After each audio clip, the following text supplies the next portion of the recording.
Alrighty, had a heck of a day in the shop. Got a couple of goodies though. Got some limiting straps from Off-Road Design, so that's exciting. Also, got a shipment in. Oh, we're getting excited. Oh yeah, can't wait to see it. I think that's the back one. And then this one, right here.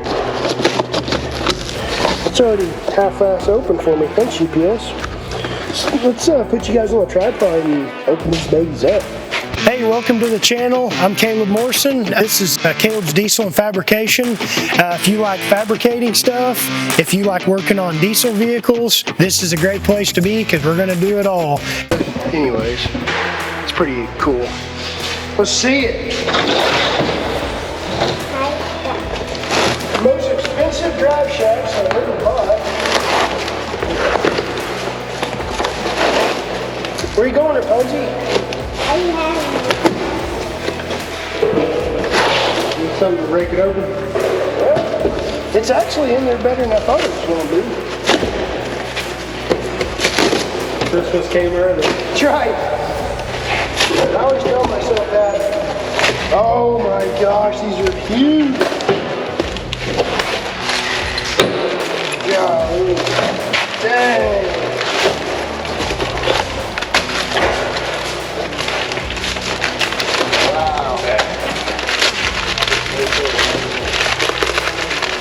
That is cool. Look at those U-joints, bro. Those are some fat daddies. Sweet daddy fat sacks. Ooh, built by Joel. Joel, if you're out there, appreciate it.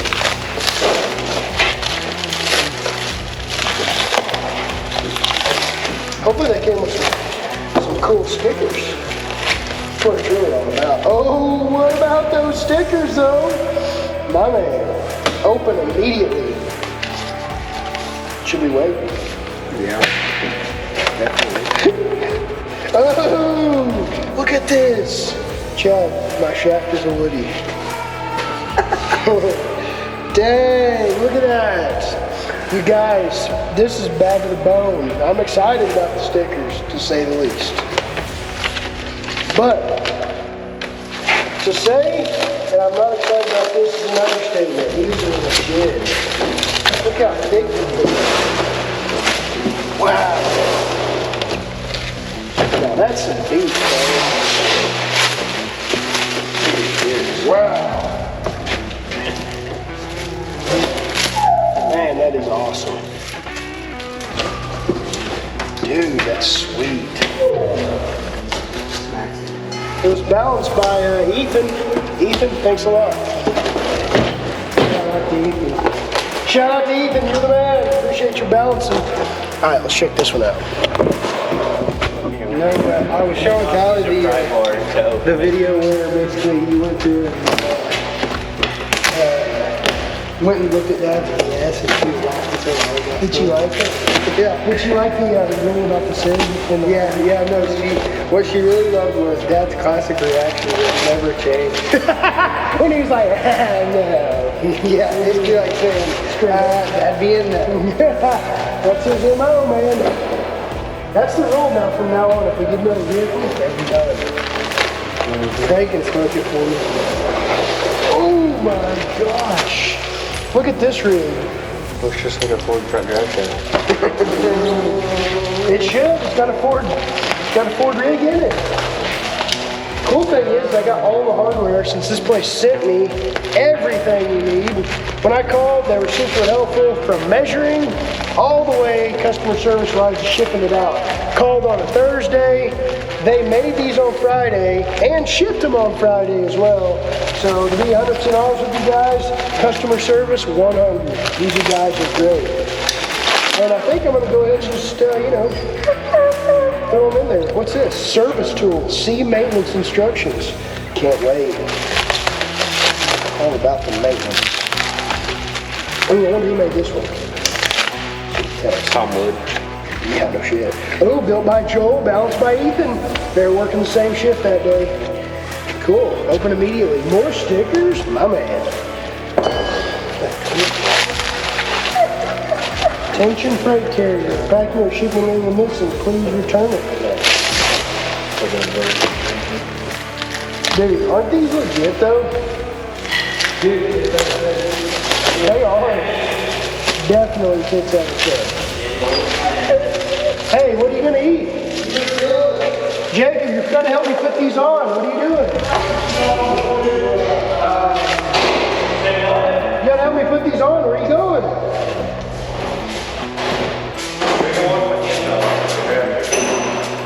You got asphalt on? Yeah. Can't believe you'd do that. Oh man, these look tits out of 10. Ah.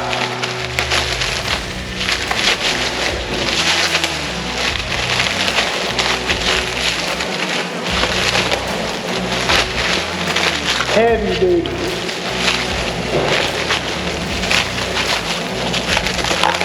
A little humid out today.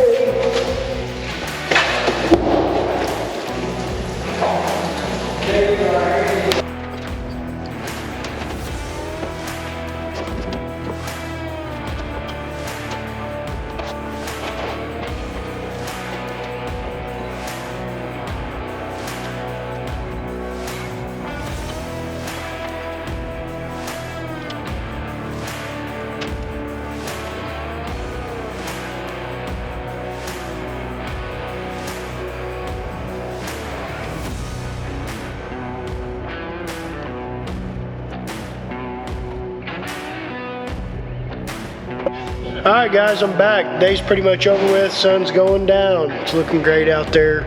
Got a lot finished. Pretty happy with progress. First part of the day, I was not feeling the greatest, so kind of slept in. But anyways, I got back on it and here we are. So ended up getting these little pieces cut and welded in right here where my tag goes. Still got to do a little welding to smooth that out to get it right, but pretty happy with that. Also got my trans, or I guess it would be my two cross members cut. They're two 3/8 straps, 3 inches wide. I got 2 of them in there. And this plate cut also put on top of the frame so I can mount my fuel cell right up on top of there, which is right here. So it's a 19-gallon aluminum fuel cell, nothing special, but I bought the Holley intake pump that replaces this. Place for fuel and all that good stuff. So I'll end up pulling this out, taking this little Chinese plastic setup out, putting my Holley pump in there, and setting it right there. And then I also got my uprights that go to my headache rack cut out. Goes all the way up to the top, ties into the headache rack. I also got these little kickers made. I just finished welded those in a while ago. I also am going to put 2 uprights from here going all the way down to here to tie this together. And the only reason I didn't do that yet is I'm waiting on my O-ring and gasket kit for my rear window glass. I picked up this OG slider from a guy on Marketplace. It ended up being, I think I paid $65 for it. It's an OG, you know, tempered solar ray square body. I also have another one for parts that I picked up for $50 a couple of months back, but it's missing a few pieces. But you kind of got to put this all in. I think if I wait to put in the window, or wait to put in these pieces rather, I'm going to have a lot more room to work this gasket in right here for this window, make it a little easier on me to put it in. So that's what I'm going for on that. Match the angle finder I use, man. I didn't know how much I was going to use this on this project, but man, this thing has been super handy. I've been able to use it to set it up here, and I can match the other side to a T, and I just really like this. I bought this on Amazon. I think it was like 15 bucks, maybe $10, something like that. But anyway, so you can kind of get a profile look at the side of the bed. It's looking pretty decent. I like the way it's set up. I'm also going to, I didn't get to it today, or kind of ran out of time, but I'm going to put 2 pieces of flat plate from here from this cross member here going all the way to the front, so I could box that all in. So that's kind of all tight and tied in, and you know, mud and dirt and stuff from the wheels isn't going to be getting up inside of there. I'm going to be going up here on top of the truck, and I'm going to be capping this off on top, both sides. And I'm kind of, I don't know, I'm kind of on the fence about possibly putting some expanded metal maybe on the back side of this between the window, but I don't know, I really like the openness of it, so I might leave it. Just, you know, being able to open up the back of the window would be nice, so I'll probably just leave it. But a lot of welding's been going on, a lot of finished stuff, just trying to get it where it's looking right and it's going to be safe. I'd like to get this all finished up back here, that way I can kind of start putting the front clip on and starting to put the trans cooler on. I think I'm going to mount my trans cooler in the back just because it's just going to be easier. I got my Tom Woods drive shafts on, the drive lines are done. It's going to get interesting on the exhaust. My driver's side header that comes down, it's a long tube. It's going to be interesting because if you look here, which I know it's kind of dark, but if you see the header right here, it comes down, and you see that expert heating and beating I did on it to make it go around my oil cooler lines and my oil filter. You don't need to look at that. Anyway, so I'm gonna have to get creative and either cut this off back here and move this back so I can go around. So I probably could go around this and come back and hook to the other side, because I've got plenty of room with this header that goes back and the frame rail goes around. So I'm at plenty of room there, no big deal. But it's going to get a little creative because I still have to flex this thing out. The drive shaft has to flex up quite a bit. Speaking of the flex, I did, you know, like I said, I got my drive shafts in, super happy with them. I upgraded the tubing on these things. They're supposed to be a little bit heavier duty than the normal that they normally use, but you can see it looks pretty dang good. Super happy with it. Also, I'm going to be able to start making my cross member that goes from this side on the bottom of my brackets across. I was wanting to see, I kind of waited on this because I wanted to see how I could integrate the skid plate on the bottom side and also a cross member going across, because I'd like to do from right here at this cross member, which is a bolt-in for my Magnum box, and then also the transmission does both. I want to put a pan or a skid plate that bolts onto here and then goes all the way back to the cross member I'm going to put here, but I was waiting to see where my drive line was going to sit in relation to that so I could make it as long as I could. But anyways, it's coming together. I'm really liking it. It's getting heavier as I'm putting more stuff in the back, so you can kind of see the back end of the truck squatted down quite a bit more. But that's okay. I got my shocks all the way adjusted out, not down, and so I can go quite a bit more.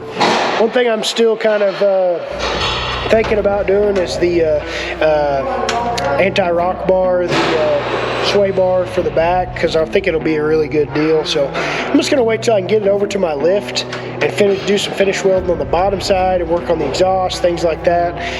I think I'm going to wait till I get over there. I got my limiting straps in from Off-Road Design for the back, so I need to get those on there. I got a lot of little details to get to, but I'm just one step at a time here. So appreciate you guys watching. You know, some days I feel like I'm just doing a lot of welding, grinding, and cutting, and there's not a lot of technical stuff in my videos, but that's okay because we're still making progress every day. I think I might have my buddy cut me out some pieces of plate.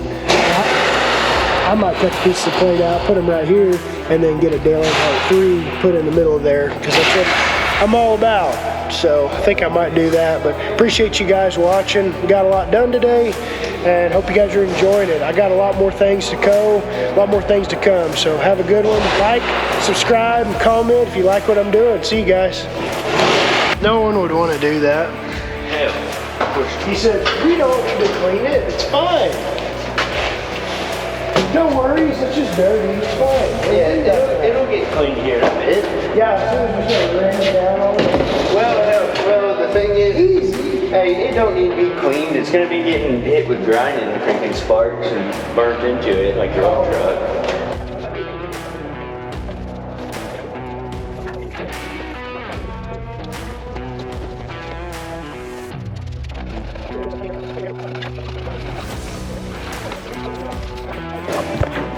The old bee's knee. Here we go. Let's see how we do on this.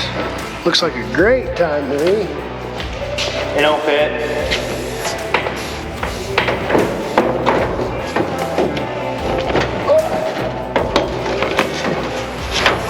Can't hold it no more, I'm gonna drop it. It's too heavy. Hell, it just sits in there for fun. Is that where it goes? Yeah, right there. This is meant to happen. Yeah. I didn't. Hey, gosh, I'm going home. Who did that? Tired of it. Grandpa. Let's see if we can slide it. It ain't so. You just need to face the fact it's not the seal for this window. Why you gotta be so negative, son? Where's Come the here. trophies? Come here and look at this side. It's like an inch off. It ain't even close. On this side, my guy. Start cool hunting. Well, hold on. Yes and no is what I should say. Hold on. Can't- Oh, hell. Alright, I'll go get some trim tools. Yeah. We gotta get it in this.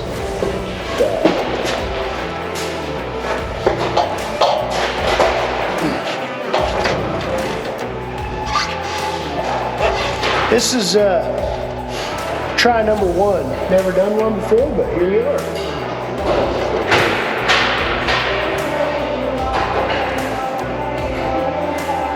Hey, give me that black primer real quick. Black one? Oh, you only had red ones. Yeah. The one that's easy to get to. You don't fit your hand right. It doesn't.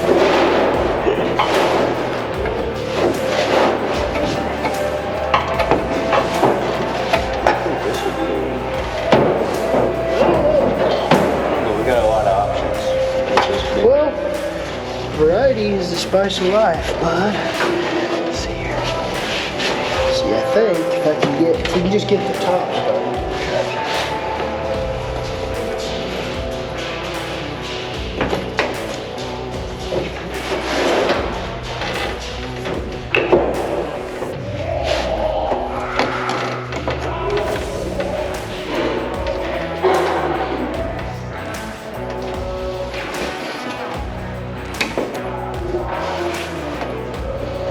Yeah, there we go. So if I could, Reach through. you can put it on that. Yeah, you know, that 1980s technology. Heck yeah, one of the best. See, we just need to. Go this way. I'm trying to. Well, I don't know. I'm trying to.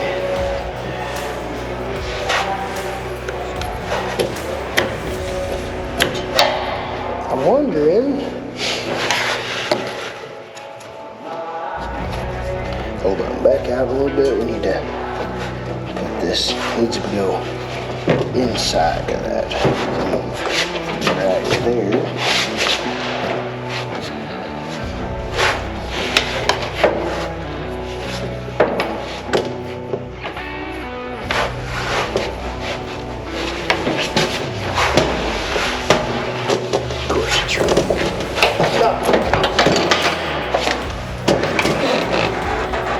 Leave it to the professionals, they said. I wonder, can we do the bottom first? Like slip the bottom in first? Hell, Safe Flight wouldn't know what the hell to do with herself. This An 85 model? Yeah.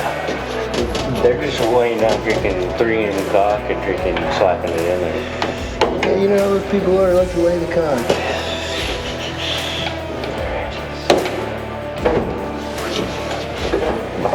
I was thinking maybe we could get the tilt it out maybe. Like we get the bottom in first.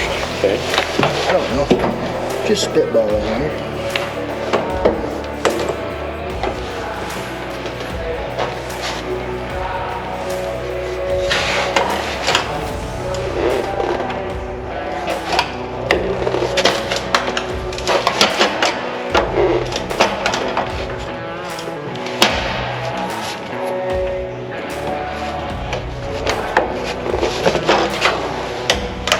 Because I don't think there's a fat, really fat one right up there. You can probably get like 3 inches of it. oh, Damn. Somebody put the stained oil cage right here.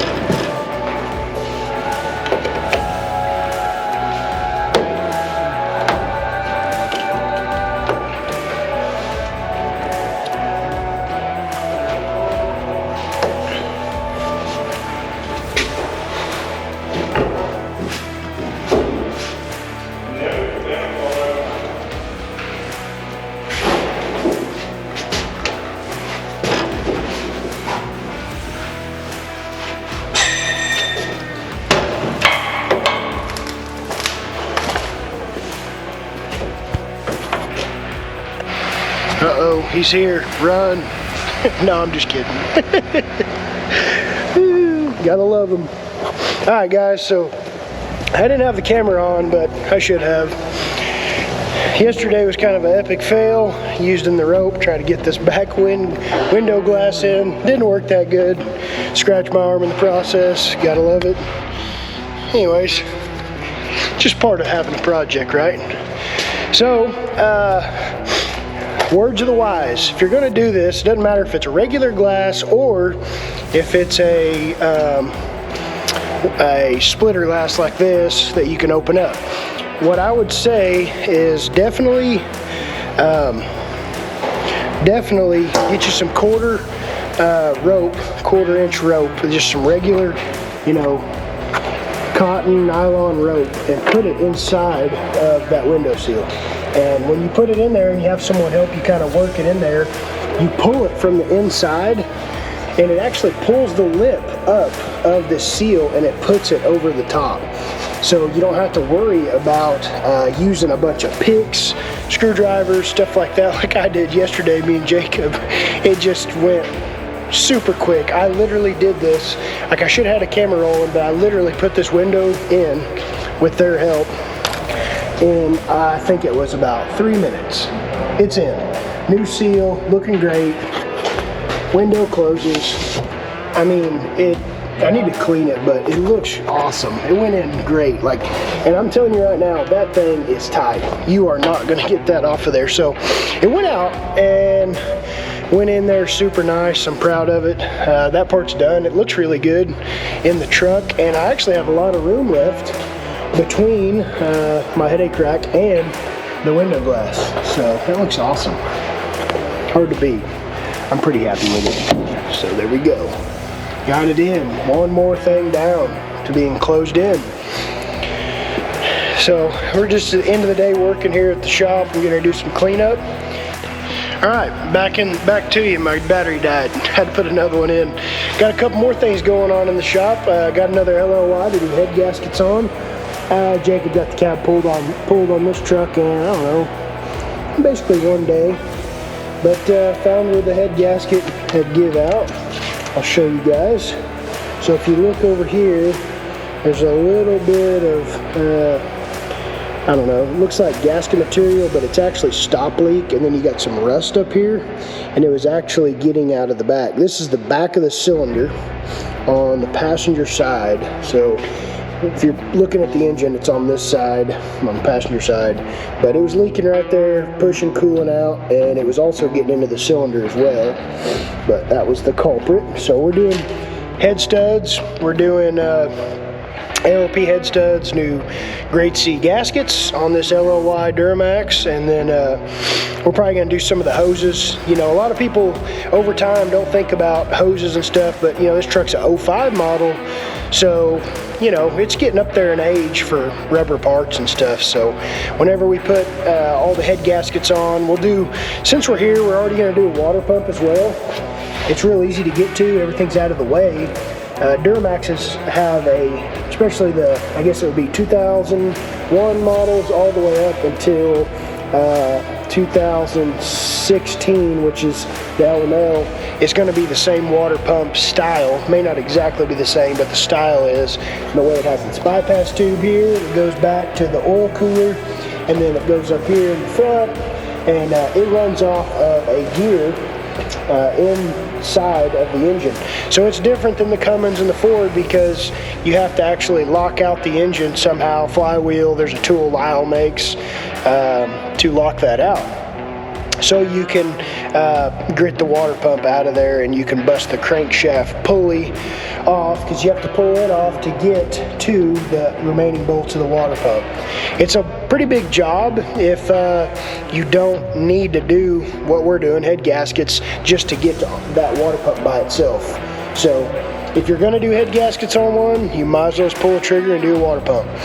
Just something I've learned over time. Also, another thing I would say is on these you know, cat eye trucks is what they call them in the Chevy world. The 01 trucks all the way up until 16 had these quick connect fittings that go up to the heater core, and these just have an O-ring inside of there that seals to the heater core, which you can see is right there on the wall, the firewall.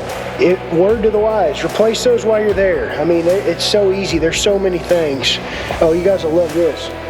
This is a customer's weld job on this exhaust pipe. Bang up job. Wow, that looks wonderful. Ray Charles would be proud. Anyways, got the Duramax in here, getting it worked on. We're about finished up with that fire truck. I know you guys have seen it in the back of a lot of my videos. Been waiting on parts for it, so I'm pretty happy about that. Got my Peterbilt in here, the 379. Got a whole new pinion for it and installed. I broke it the other day, I say that 4 months ago, and it kind of broke the tail shaft of that pinion, so it kind of messed it up. But this is my truck. It's 379. It's a 95 model. I've kind of dolled it up a little bit, had some work done to it. It runs down the road pretty good. I put a 60-ton Tulsa winch on the back, built this headache rack myself, and it's all air operated, but it's a winch truck. Got a rolling tailboard on the back, pretty cool, so I can pull trailers up on top of my fifth wheel. Works pretty good. So we got a lot of things going on. Show you guys on this fire truck. This is kind of an electronically actuated front mount deck gun that I built that it's just run off a joystick. So I use these electronic actuators. They're 12 inches in length, so it can go side to side, up and down. It's got a fire nozzle on the front, and it's really good for the rural guys, the people that have volunteer departments that have a limited manpower. They don't have a lot of guys around, so one guy can get in this truck, fire it up, get the pump going. He can drive the truck and spray water out of the front. You know, we've got a Honda CET pump here, puts out about 200 gallons a minute, give or take. It's a 20 horse Honda motor. Really nice setup. It's brand new. CET makes a great pump, and you can actually put out about 110 psi at an 1.5 inch fire hose, and it does pretty good. We got a hose reel mounted, getting ready to reel some hose onto it, so they can have a handheld red line, so they put fire that way out. And also up here you can kind of see this is a joystick that we use, and it actually moves around it around. Works pretty good. Picks it up, moves it forward. These are the electronically actuated valves, back and forth, the power on and off. What that does is back here on this manifold, I have these electronically actuated valves that turn on each one of the waterways. So if you want a sweep, which is what we call it, which is basically a bumper line that's going to lay down some water, this is what that looks like. It's got holes in it, and those spray down on the ground, and it actually puts out fire on the ground. It's got one on the driver's side and one on the passenger side. So it's really nice. Basically, one man can be self-sufficient driving this fire truck because it's got 1,200 gallons of baffled water. These tanks are on the back. Used to be military fuel tanks. Now they are repurposed water tanks. They're aluminum, so they're light. This is a 5-ton military truck. It's an 800 series 5-ton. This is kind of what I started out doing, working on these trucks and building them. And we do them every now and again, but not as often as I work on trucks every day. But this truck turned out pretty good. We're about to go test it out and make sure everything's working. But I'm doing this for a ranch. It's actually one of the tribes. Somewhere it's northern Oklahoma, southern Kansas area. I'm not sure how much acreage they have, but it's a lot. I painted this truck green, and they ended up making it a fire truck after they bought it. So kind of funny that it's a green fire truck, but it'll work. This is the fuel tank for the fire truck, so that's where it sits. And then there's more of those valves. It's all electronically actuated. So when you take the power away from those electronically actuated valves, they're off. And when you give them power, they're on. And that turns on each one of these. And like I said, that makes it where the driver can be completely self-sufficient, fight fire, 1,200 gallons of water. And you're off to do quite a bit of work. I mean, 1.5 inches is great. 1 inch on the red line for the hose reel. It makes you really capable as a single person running this rig. 1,200 gallons should last you a while. Kansas area and the Plains area, northern Oklahoma, western Oklahoma, they got a lot of open area, no trees, no windbreaks, so the fire runs pretty fast. And I think these guys are really going to like it. So it's getting close. I'll hopefully get some video of this truck going maybe probably tomorrow, just spraying water and showing you guys what this is all about. But this has been pretty good. We got a lot going on. Life is good. Appreciate you guys watching. If you can, comment on it and tell me what you like, what I'm doing good. Subscribe, share it with your friends. I mean, like my video. I'm looking for suggestions, but if you guys like what I'm doing, tell me about it. If not, tell me about it. I'm good with that too. Appreciate you guys watching. We'll see you guys later.